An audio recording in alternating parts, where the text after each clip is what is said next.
the IFP rank and file, every time when we are together and in every platform that we get, we speak against any factionalism in the party. And we always encourage our members that learn from Omakhelwane how factionalism eventually destroys a political party. We are all working to uproot factionalism and throw it outside the IFP, because we know once you become factional, factionalism weakens the party. Factionalism stands against unity. So now, as the leadership of the IFP, the rank and file membership of the IFP, we are all resolute that anyone who promotes factionalism is an enemy of the IFP, and we took a resolution that such a person must be isolated because he or she does not have the love of the organization. Anyone who has the love of the organization will always strive for unity against factionalism. We do not take all our time to concentrate on factions because they will derail us from our journey to 2024 provincial and national government elections. But we will not just simply turn a blind eye, because our eye will always be open to ensure that whoever becomes factional, we tell him or her that please stop that one, because it is against the goals that we want to achieve next year. So now, to us, the issue of factions is an issue that we are dealing with, and which we are going to ensure that it does not derail our attention and focus on it, instead on striving for a victory in 2024. We have a responsibility for the people of South Africa to offer an alternative government, as our country is experiencing numerous problems, as I mentioned them: crime, unemployment, load shedding, weakened economy. We cannot concentrate on people who want to divert our attention much. We will want to put our effort and every attention to ensure that we become an alternative. We present a government for the people of KwaZulu-Natal, the people of South Africa, that will bring solutions to all the challenges they are experiencing. My brother Bengu, you see, on the issue of His Majesty and the Buthelezi family, but I think you also gave an answer that traditionally, you know that what the tradition dictates in as far as the king is concerned. And we would want to appeal from the media. There will be no benefit in trying to sow a division between the Prime Minister, the traditional Prime Minister of the Zulu nation, and the king. We are very happy that at this time, the king, through his office, issued a message of support wishing a speedy recovery to Umntwana Wapindangene, and we abide with that good wish by His Majesty, and we hope and believe and know that at the right time the king will pay a visit. But we will want to appeal to the nation that let us not try to sow division at a time that is critical in the life of one of the senior statesmen in our country. We will call a media briefing, Bengu, where we will be laying out our strategy going to 2024 elections as to how are we going to be attracting young people who are the majority in the IFP. In terms of the membership we have, the majority is youth and women. So now, the the propaganda that was used to be preached before, that the IFP is a political party of senior citizens, is proven by every gathering. You can look at every gathering. The majority of the people in every gathering are young people and women. And in terms of the urban vote, the IFP is now doing well in urban areas. Go to Msunduzi.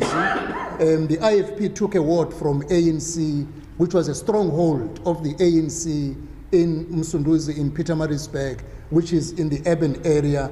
We took a vote here in eThekwini from the ANC. It's Ward 99, yes. Which was a stronghold since 1994 of the ANC.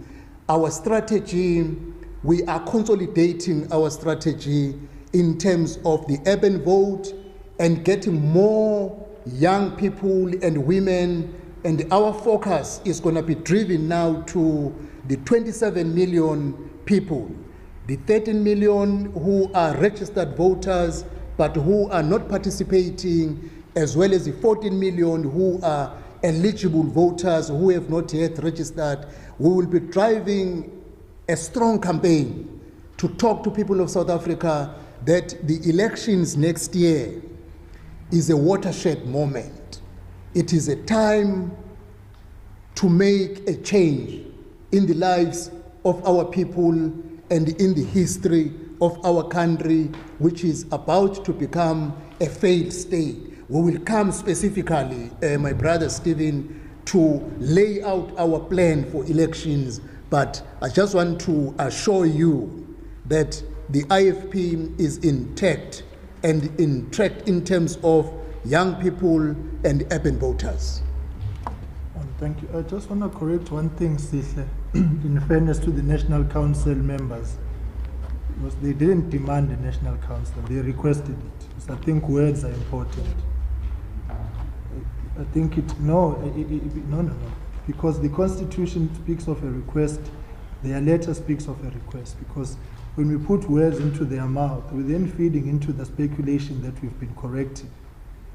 Because there was a whole lot of song and dance about why they had requested it.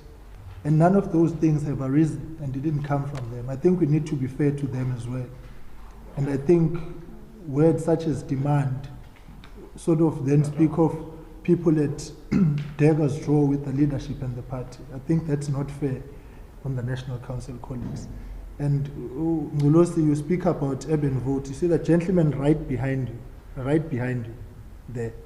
That's Mayor Ngwes of Umhlatuz, an economic urban hub in this country. Yes. Richards Bay. That's point number one. Yeah, exactly. So you see, so all I'm saying is that the by-election trajectory speaks of a party that is growing, and it's common cause that the IFP is doing well. So I just thought I should clarify for the National Council colleagues.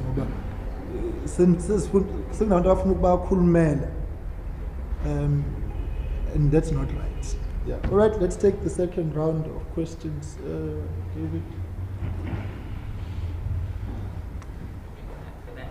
No, let's give other colleagues. Yeah, you will come back. Yeah.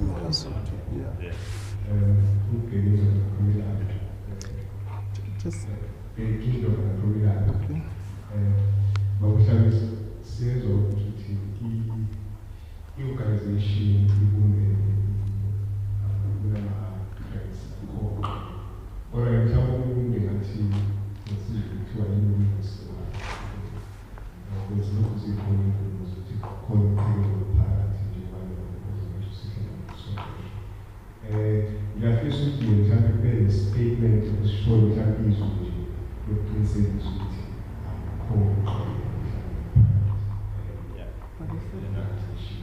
And also the FISA police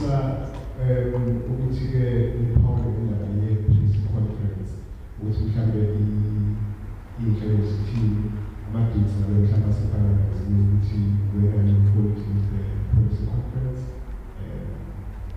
How far have we gone with the preparations Thank you. No, okay, we'll come to you, sister, and go to the back. It's fine. Oh, okay. So we boys quiet. President, my question is, the reports that you received more security, is there a threat to your life?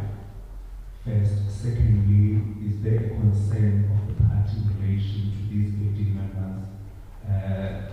Because if it means that they managed to get the attention, maybe the two did not withdraw, their plan would have maybe been entertained by the SG.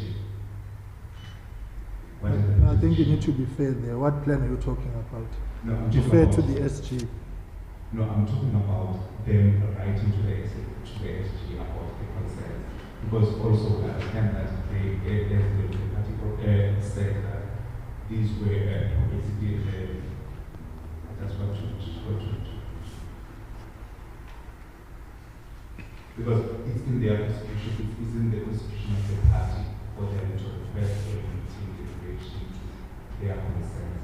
So what if they managed to basically to be 20? Because you are saying that two. But read the paragraph above first. There's a paragraph above there first. Yeah, but we'll respond to you. But I was just saying, read the paragraph above.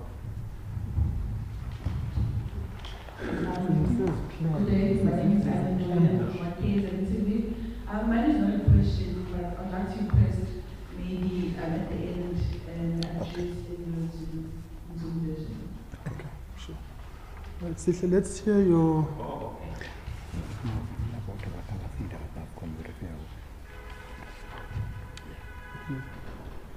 First. That's not a secret too. Yes. Yes. Okay. Thank you for the advice. I'm going to do something here as I treat, and then it reminds me of something that people always raise. I'm going to the election in the major states. What exactly will the IFP be saying to the people of the province, considering that where the IFP governs, or especially the municipality, you know the issues of water there. Always keeps on raising those matters. And you go to Zululand, people always complain about issues of water. Those are the strong ones. You go to Tuela, they complain about water. We all know the issue of Tuela, by the way, because they are administration and they are unable to work. But with the Unzinyati, they are under one administration at all. They have the majority. Zululand is the majority. Amendment also have the majority, but you are starting, your municipalities, they are starting to deliver basic water. They are starting basic services. So now, what exactly I want to say to the people of KwaZulu-Natal as we go to the elections? On the ground, there are sentiments that there is not much more difference between the IFP and the ANC in terms of service delivery. When in terms of issues of corruption, you guys are miles apart, but in terms of service delivery, if you look at what people are saying on the ground, they think there is no much difference between the ANC. Right, can I just start off on this service delivery thing? All right. Thank you, colleagues. Sihle, be fair. Because you presuppose that there are no elections taking place now. You know? Also, these are municipalities we've inherited. The administration of Utugela did not arise out of IFP leadership. We found the administrator there. Right? Then we bring in Mr. Mavundla. But you know his political theatrics and his public noise that he's making. And now you give him attention as a yardstick measure of service delivery. I think we need to take people far more seriously than that. You're talking about a rejected candidate in a by-election, that Mavundla, by people who are voting on the ground. In Zululand, projects of water, almost weekly, they are being rolled out. The mayor of Amajuba is here. He's seized with the issue of water in Amaju. The programs of intervention in Umzinyati, of course, do require attention, and they are receiving attention.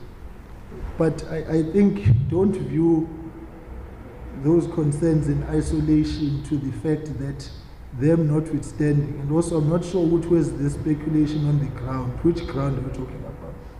Because we are in by-elections almost weekly, and the IFP is winning or growing. IFP has not lost one vote, except for what happened in Koslang-Albalele, which we know that the third horse was an ANC-funded independent candidate. So as we go to these elections, we are going in a position of strength, of an IFP that's growing. In King Cetshwayo, the mayor is delivering water weekly. I mean, I think the inverse of that question is what is actually happening here in eThekwini,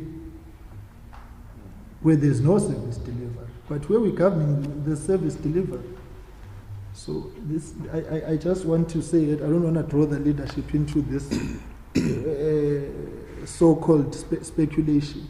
What I know is that the chairperson of the POC, where there are issues in Tonawakebekulu, they are intervening to make sure that our deployees are performing. Where intervention is required, we will definitely effect that. We have made leadership changes in quite a number of municipalities as a response to what needs to happen. Which other party has done that? Doesn't happen. So I feel that the narrative is narrow, and I don't think it's fair insofar as what is actually happening. Siyemhlathuze for a by-election, khona manje. Watch what will happen. Just watch. So what we are selling to the people is a credible alternative that's working. Servant leadership. And IFP at work, as the president has said. So I just wanted to deal with that local government matter. King Cetshwayo received a clean audit. IFP ran. Hlathuze received a clean audit. IFP ran. The only other clean audit in KwaZulu-Natal outside that is in Okahla, which is not run by the IFP, nor run by the NC. So you know where the problem is. It's not with the IFP. We are doing well. Thank you. Yeah, over and above, to the question by Umfwethu Mabuso, you said it well, that the big difference between the IFP and the ANC is on the question of corruption. I agree with you, because that is what you said. But on the issue of service delivery, as you are aware, every by-election, especially in KwaZulu-Natal, people choose the IFP. In every corner, from South Coast, up to Tugela, down Mhlabya-Lingana, they choose the IFP. People have eyes to see an alternative that can work for them. In Pietermaritzburg have been grounded into something you cannot be proud of. eThekwini has become a crime scene. Services are poor in every respect. You can't find such in an IFP-led municipality. Umhlathuze soon is going to overtake eThekwini and become the biggest economic hub in KwaZulu-Natal. It is run by IFP.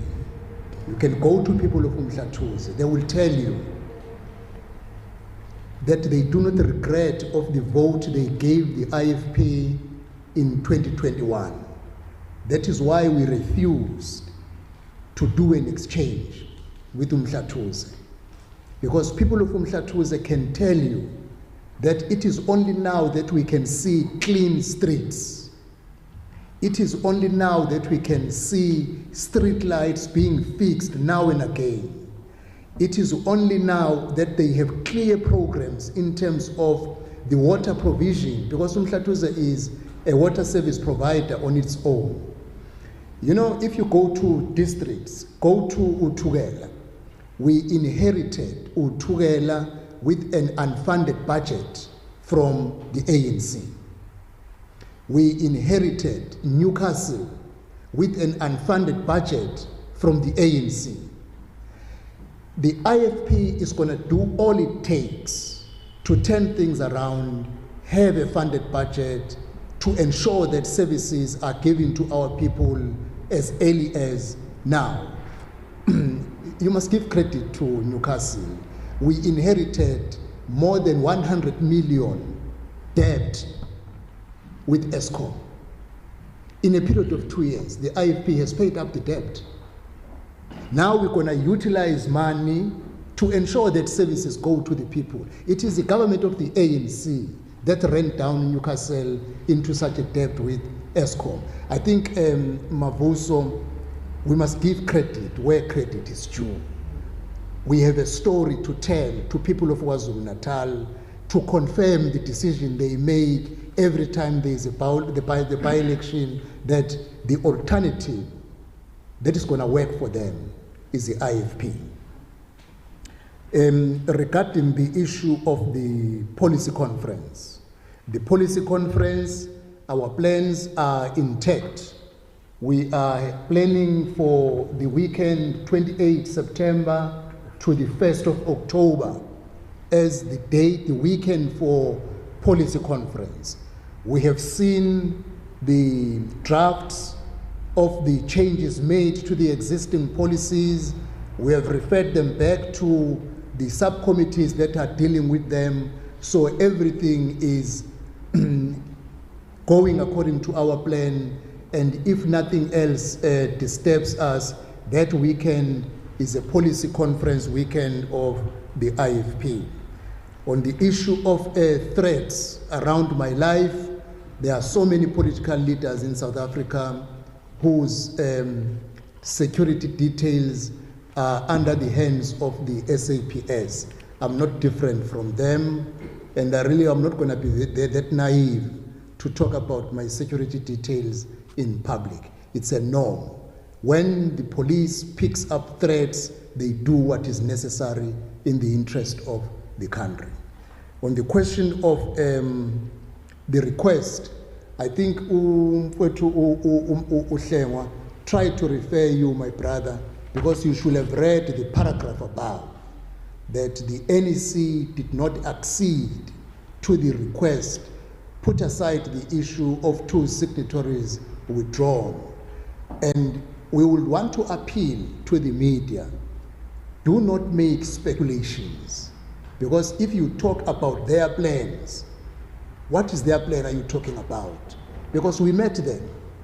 They told us what is it they wanted us to discuss in the National Council. There is no plan. So let us not speculate and try to create things that do not exist, because they have not been said by anyone except the media or any other people who is trying to speculate. I think we covered the questions. Just one, so just for fact-checking purposes, you speak about the SBK matter. That thing is old, man. It's even before the 2021 elections. Like, so let's not raise it as a new thing now. That matter is pre-elections in the so it tells you the fact that there's no current reference that the problem you are referring to is, at its tail end. So I just thought I should correct that. Yeah, if that's your reference, it's old. It's old one. Right, colleagues, are there any other? Going once. All right, let's go to the public broadcaster.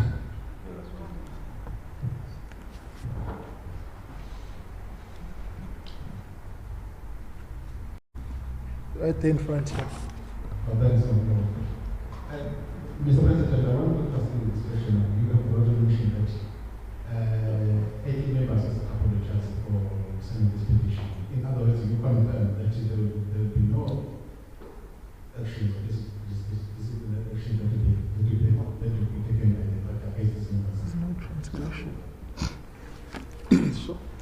David?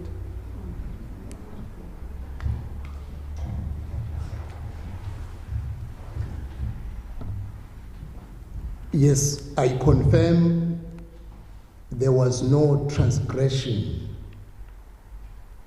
committed by the 18 members to write and request for a meeting is provided for in the Constitution. The only thing that is a last resort when the President has been requested and declined or refused to call the meeting. So now, out of the engagement, that is why we said they eventually apologized for going to a last step instead of doing the first one. So now there is any punishment that is going to be given. The matter was closed yesterday, as we are communicating today that we had a constructive engagement with the matters in terms of even the issues they wanted to raise. I think that was the last hand. I want to say that some of the National Council colleague members who had signed are present, so we're not speaking in a vacuum in their absence. The last point, just from our side as IFP Comms, is a request to you colleagues of the league. Take so-called leaks or sources with a pinch of salt. Take the time to verify. My observation over the past week is that any rumor dropping, any speculation dropping becomes a story, whereas it's not backed up by any truth, fact, or reality. That's the only request that I have, that before you draw the party into your stories that have been leaked or whatever, please, because any response we give, you see now, after all that has been written over the past week, then you go to find that none of the things that have been written are actually there, causing public anxiety and public concern on the basis of faceless and nameless people. And then when we engage the members of the National Council, they are surprised as we are on the issues that you are raising that are in the meeting. I think a heightened level of due diligence in reporting is necessary, because I think it would be amiss of me if I don't raise that with yourselves, colleagues, because it makes a working relationship very difficult. So all I'm guarding against, I'm not dictating how you do your work, but what I'm saying is that as a stakeholder in your workspace, verification is important.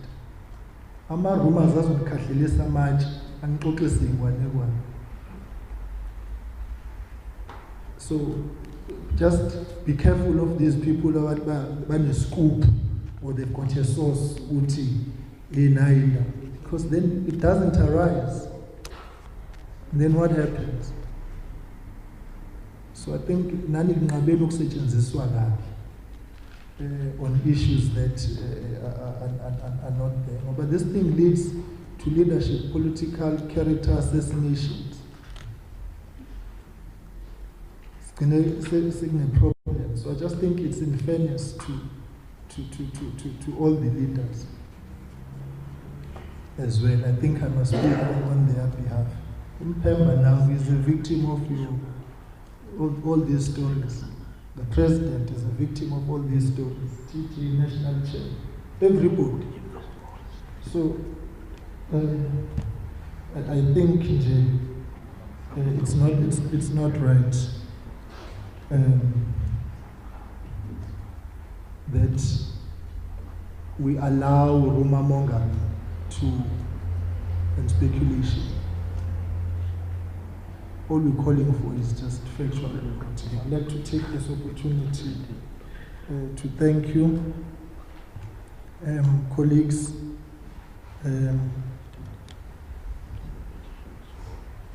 to your presence this morning.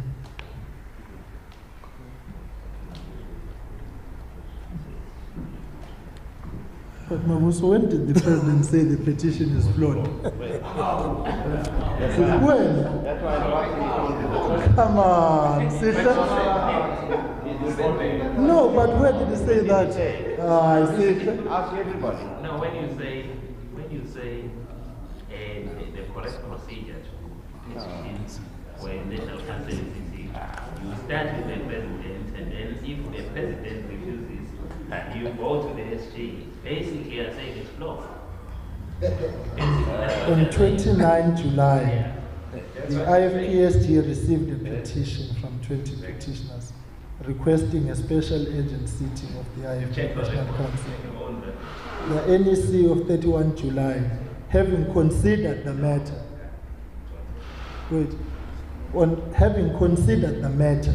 resolved not to accede to the request. That's it. On 31 July.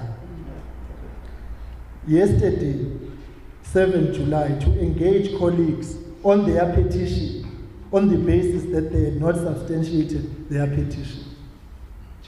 We had a fruitful and constructive engagement, the colleagues, right? Then we go to the National Council members indicated what they wanted. This is the petition that are being engaged. In the page prior, it says, furthermore, 2 signatories withdrew their signatures from the petition. And the president said yesterday, he said so. Thus, the petition no longer held constitutional muster in terms of the IFP constitution, which prescribes a minimum of 20. I'm trying to get the clip when you were going to respond. But it's all right. It's okay. It's okay. David, please just make sure that you upload the list. Woman, you will come in, you can have the one-on-one. I think one KZN wanted Isuzu as well.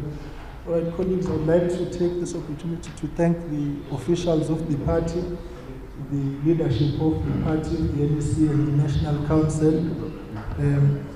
Ultimately, the problem perceived was never there. And I think that's to a great disappointment of many. Thank you very much, colleagues. Please you are invited to refreshments at the back, and the leadership in its collective entirety is available to engage with all of you on issues that you may want to raise. And finally, we wish the women of South Africa well, a happy Women's Day tomorrow, and understanding, of course, that the struggle of women is not over insofar as their emancipation in its entirety is concerned. So, National Chairperson, Women's Brigade, all the best, and to say the IFP National Rally for Women's Day will be on Saturday, the 12th of August in Ejozini. You are all invited, colleagues. And thank you very much, colleagues. Oh, can I have? No. I would use this recording.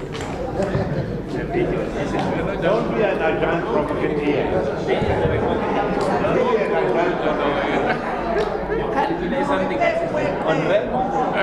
Here's the video.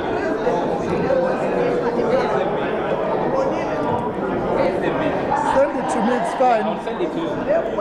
Yeah, I'll just bring it. Send it to me.